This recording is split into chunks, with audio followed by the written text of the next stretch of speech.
Hamas के खिलाफ Israel की कार्रवाई ने पश्चिम एशिया ही नहीं पूरी दुनिया को एक ऐसी स्थिति में डाल दिया है जिसमें अलग अलग देश अलग अलग रुख अख्तियार कर रहे हैं। कुछ देश खुलकर इजरायल के साथ हैं, कुछ देश हमास पर कार्रवाई के बीच फिलिस्तीन के मुद्दे पर इजरायल के खिलाफ हो गए हैं और कुछ देश ऐसे हैं जो दोनों ही पक्षों से करीबी रखते हैं और इस मामले को सुलझाने के हिमायती हैं।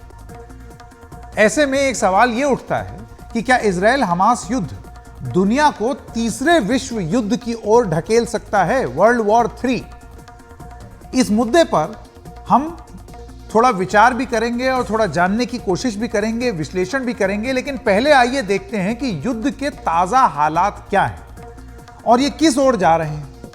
युद्ध के 11वें दिन इजरायल की सेना ने अपनी उत्तरी सीमा पर लेबनान के अंदर हिजबुल्लाह के ठिकानों पर हमले किए। इजरायली सेना की बमबारी में हिजबुल्लाह के फौजी ठिकाने जो हैं उनको निशाना बनाया गया। हिजबुल्लाह ने इजरायल को चेतावनी दी है कि अगर उसने गाजा में अपनी सैनिक कार्रवाई नहीं रोकी तो वो जंग का नया मोर्चा खोल देगा। हिजबुल्लाह ने कल ही लेबनान के अंदर अपने ठिकानों से इजरायल पर रॉकेट दागे थे। इनके जवाब में इजरायल की आज की कार्रवाई में वहां की सेना ने यह दावा किया है कि उसने हिजबुल्लाह की कई इमारतों और सैनिक ठिकानों को तबाह कर दिया है। इजरायल अपने टैंकों और तोपखानों से बम दाग रहा है। इस कार्रवाई में दोनों ही ओर कई लोगों के घायल होने की खबर भी है।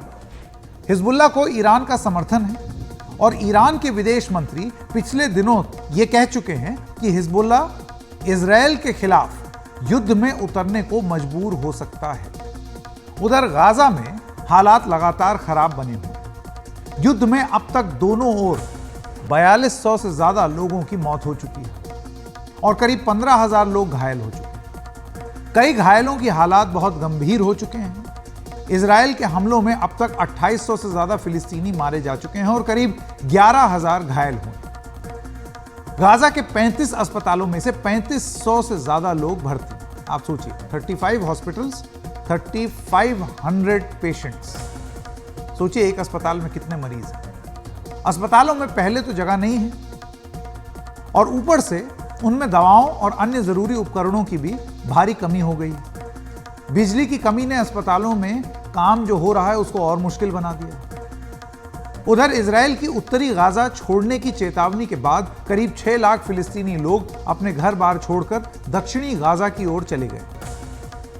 अब भी 1 लाख फिलिस्तीनियों को और वहां पर जाना है, लेकिन कई लोग घर छोड़कर चले जाएंगे तो आगे क्या करेंगे, ये एक संकट बना हुआ है उनके ऊपर। कई लोगों को अपनी पूरी जिंदगी ही खत्म होती हुई नजर आ रही है।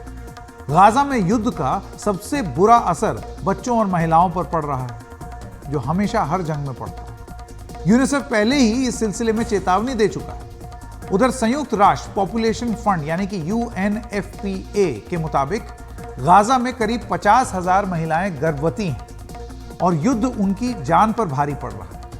इन 50,000 महिलाओं में से 10% अगले महीने बच्चों को जन्म दे सकती हैं, लेकिन हालात इतने खराब हैं कि उनकी सुरक्षित डिलीवरी होनी बहुत मुश्किल है। मानवाधिकार संगठन इस स्थिति पर चिंता जता रहे हैं और इसे वॉर क्राइम बता रहे हैं, लेकिन इजरायल हमास के खिलाफ अपनी कार्रवाई रोकने को तैयार नहीं।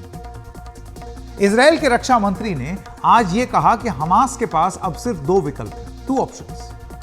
या तो हमास के लड़ाके जहां हैं वहीं मारे जाएं या वो समर्पण कर दें, यानी कि सरेंडर कर दें। इस बीच इजरायल ने हमास के एक और कमांडर आयमन नोफाल उसको मार गिराया।